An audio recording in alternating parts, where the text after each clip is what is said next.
Chairman Grímsson, ladies and gentlemen, it's my honor to be here and tell you a little bit about opportunities we have in the Arctic.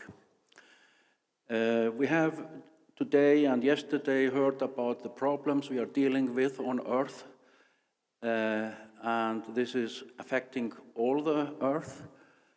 And now I will try to focus on the opportunities, and especially opportunities we have in the Arctic due to those changes of the climate. First, I would like to show you this chart.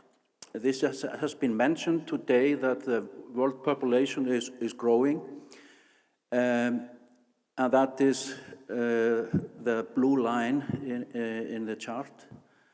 And you can also see that aquaculture is also growing. That is the red line in the chart. But the interesting thing is that the black line shows how much fish we can take out of all oceans on Earth. And it's almost 100 million tons of fish per year. We cannot get more out of the seas. That means fish farming is very, very important for human being in future, and fish farming sector will grow all over the world. China is the largest fishing nation on Earth. They are taking about 15 million tons of fish out of the seas, thereof 2 million tons overseas in other waters. But China is also the largest fish farming country on Earth, producing almost 50 million tons of fish. And I'm showing you this because there is know-how in Asia for fish farming. This know-how is also in other countries like Iceland and Norway. And therefore, it is potential to do something together in the Arctic in the fish farming sector. This is also a chart you have seen, how renewable energy will come in, but most likely slowly. But we will see burning of coal and oil in near future as well. We also heard about the result of the IPBES report recently that 1 million species are in danger. This all, the climate problem, this problem is all because of our behavior during the last 150 years. And this has to change. That means we are cutting the forest in Brazil to grow grass for cows. This cannot go good. So we have to change our behavior. That is the most important thing. We are the opinion at EFLA Consulting Engineers that the use of sustainable technology in aquaculture could change a lot for the Earth. And at the same time, we could store up energy which is now stranded in the Arctic. Energy which is renewable and the world needs. And I will come to that a little bit later because I'm going to show you some kind of a industrial development we have been working on for 3-4 years. We call it energy and protein industrial parks. Very clean industry, very good industry for the Arctic. And that together with optimized logistics will do very good for Earth. When I talk about new technologies in fish farming, I'm not only talking about common fish farming, like you can see in Chile, in Norway, Iceland, floating pens in the fjords. Nobody here in the room knows that a fish farming, common fish farming sector, growing 12,000 tons of salmon per year, is polluting equally to 92,000 inhabitants. So this industry is not treating their waste. Do you know that in average 20% of all the fishes in the pens in Norway dies before they are slaughtered because of different problems? Would you accept that in your poultry? The answer is no. We have to behave differently. We have to take the fish farming sector more into the land and control it. We have to treat the waste. We have to use the waste, because in the waste we have fertilizer. This photo I show you is something totally new. This is going to happen in Iceland next year. We are now in the preparation phase. Underwater cages, not for salmon. We are going to grow whitefish, cod. And we are not going to feed that cod with normal feed as we see in the fish farms, industrial produced feed. We are attracting krill, the species in the sea, into the cage. So the feeding process is not necessary at all. And even the cost for feeding, buying feed, is not necessary anymore.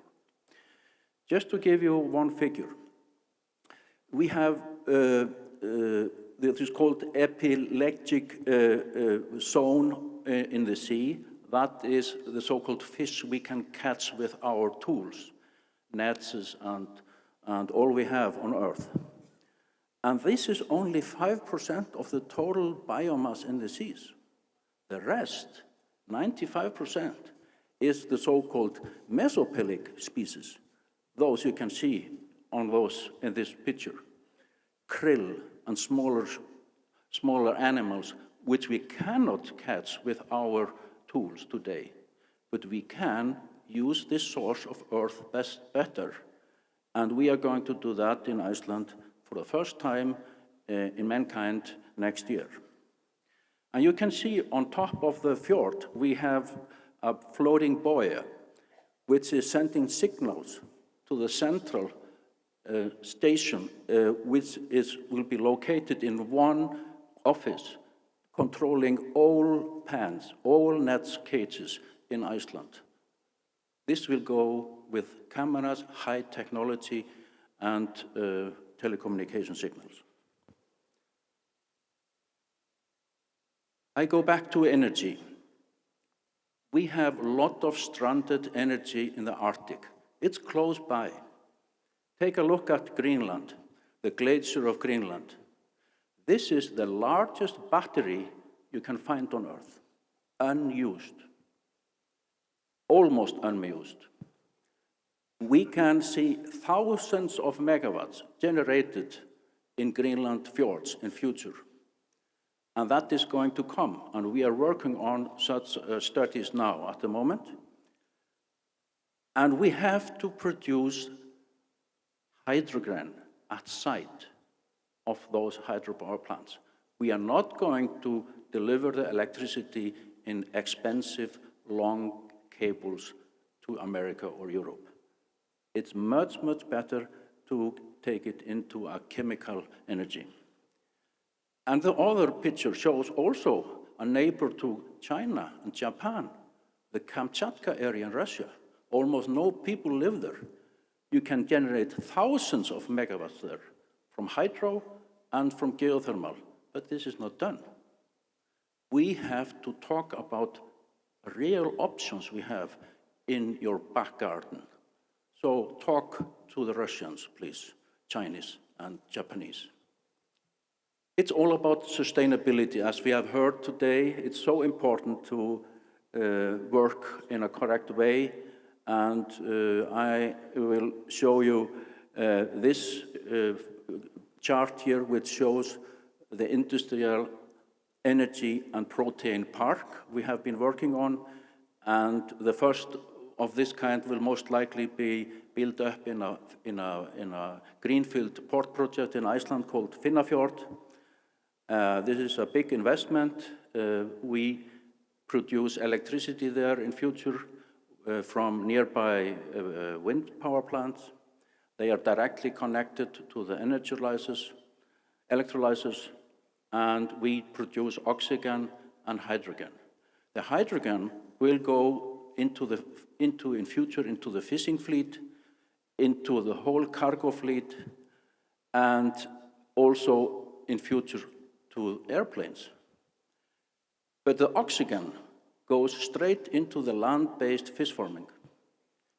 And I will show you a short video after this slide with a fish farming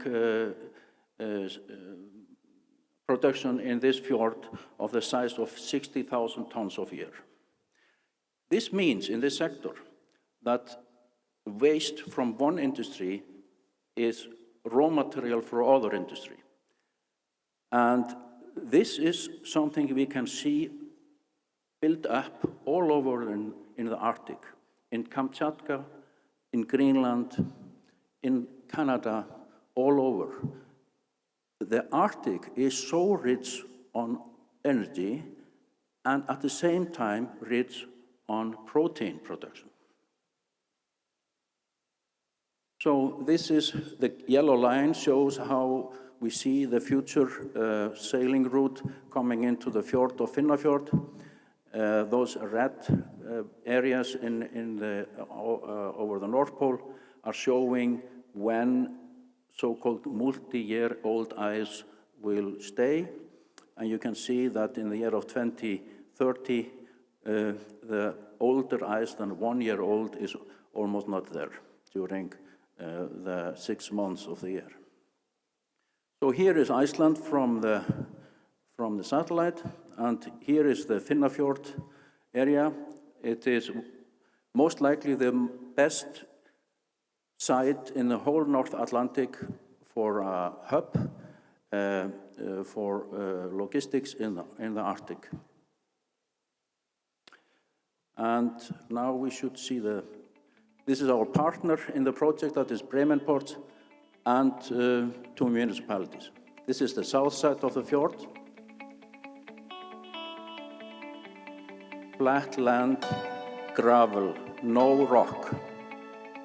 And how so is the development going to be? On the left side, we have the search and rescue.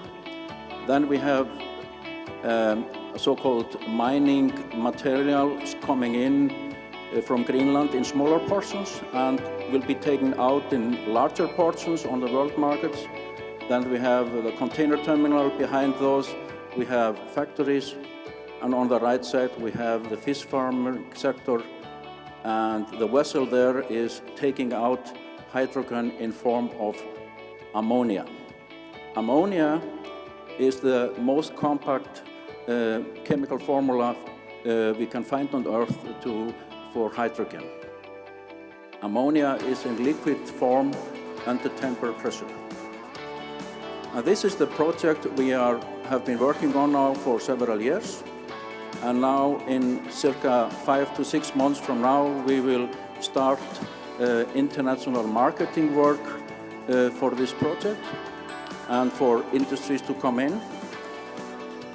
And it looks already good because we are already now discussing with 2 big groups which are very much interested in this development. And we will maybe in 3 to 5 years from now see the largest fish farming farm in the North Atlantic here in the fjord of Finnafjord. So, thank you so much.